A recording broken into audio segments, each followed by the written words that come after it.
Alright, welcome to today's lesson on factorising simple quadratics.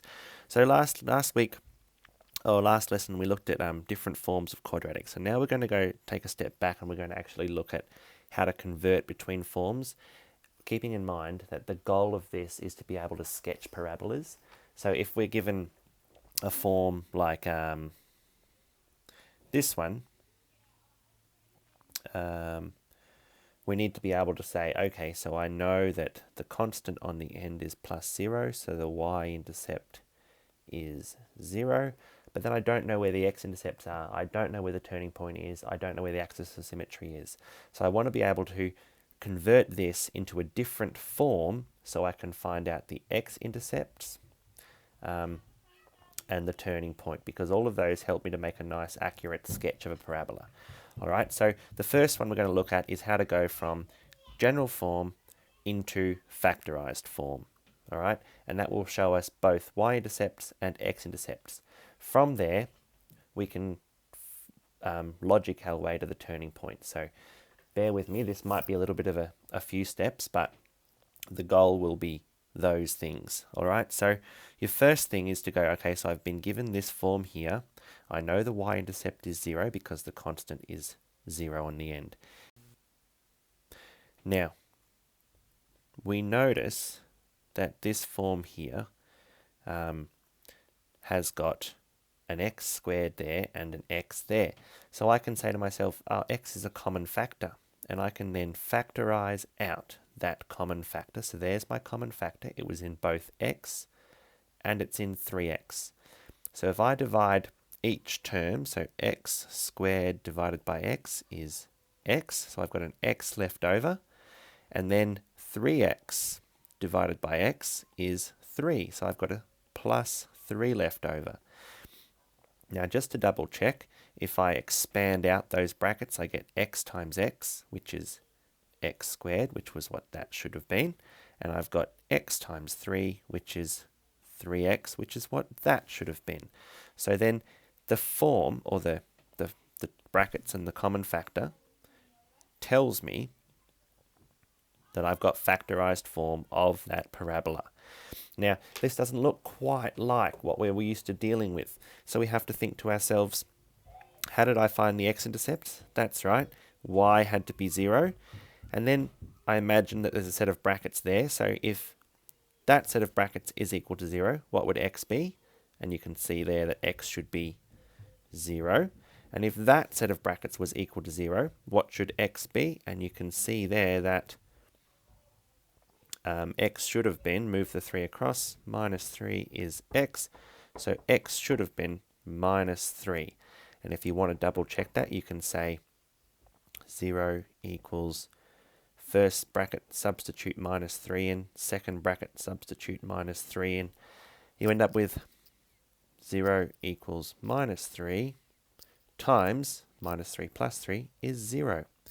0 times minus 3 is just 0. So this one is an x-intercept. This one also is an x-intercept. So there are two.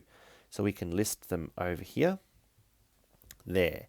All right, so minus 3 and 0 are our x-intercepts.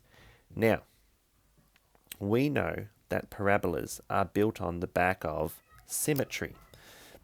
So a quick sketch of what I have so far are that this parabola goes through here, has a y-intercept there, it also has an x-intercept there. It has its other x-intercept out here at minus 3. Now, it looks something like this, all right? But it could look like this, or it could look like this. We don't know. All we know is that the turning point is somewhere in the middle between these two x-intercepts because of the symmetry of the parabola. And we're going to use that symmetry to work out where the turning point is. So I just say to myself, okay, so I know that the turning point is always smack in the middle of the two x-intercepts. What's halfway between minus 3 and 0? Okay, so it's minus 1.5.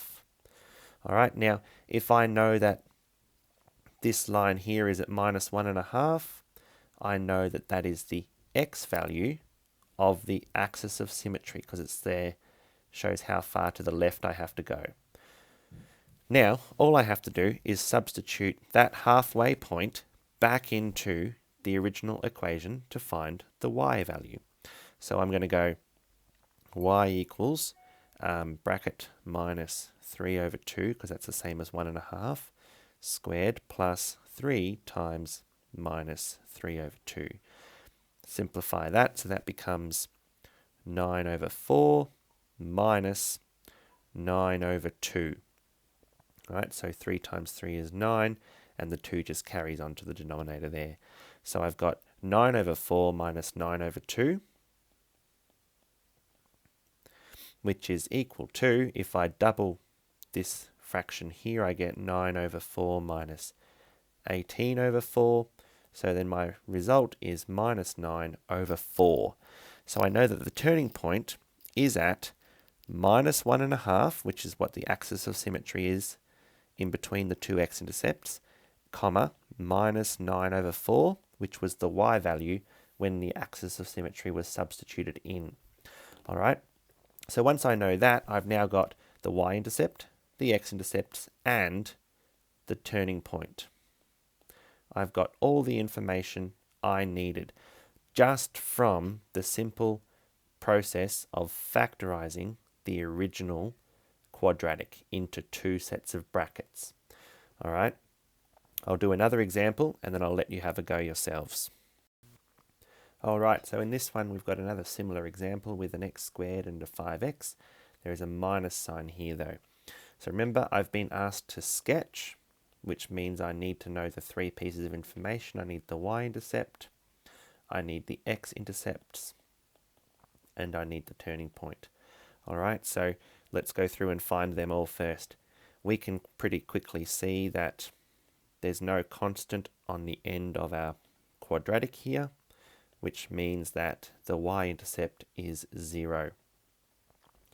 All right, if I factorize the first two terms, I notice they have a common factor of x. So in my first bracket, I'm going to put x. In my second bracket, I'm going to put, what's x squared divided by x? Just x. And 5x divided by x was minus 5. All right, so now the goal being that y needs to equal 0. What does x need to be to produce an answer of 0? For the first bracket, I can see that x should just be 0. For the second bracket, I can see that x has to equal 5. So my two x-intercepts are 0 and 5. Then I ask myself, what's halfway between 0 and 5? It is 2.5. So the turning point is at, the x value of the turning point is at 5 over 2.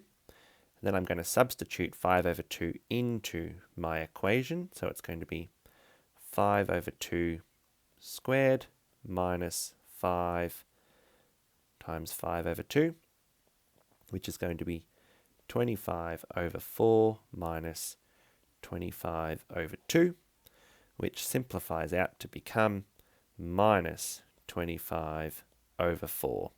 So the turning point is at the location of 5 on 2, comma, minus 25 over 4, which is, if you want to know that in decimals, 5 over 2 is 2.5, and 25 over 4 is 6.25.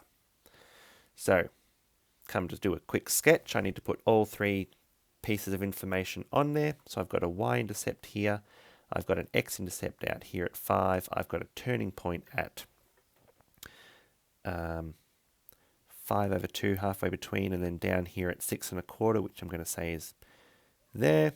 And then I just join all 3 points up in a smooth curve like so, which is not a great curve. I didn't go through the y-intercept here, but the point being that I need to make sure I use them as my guides.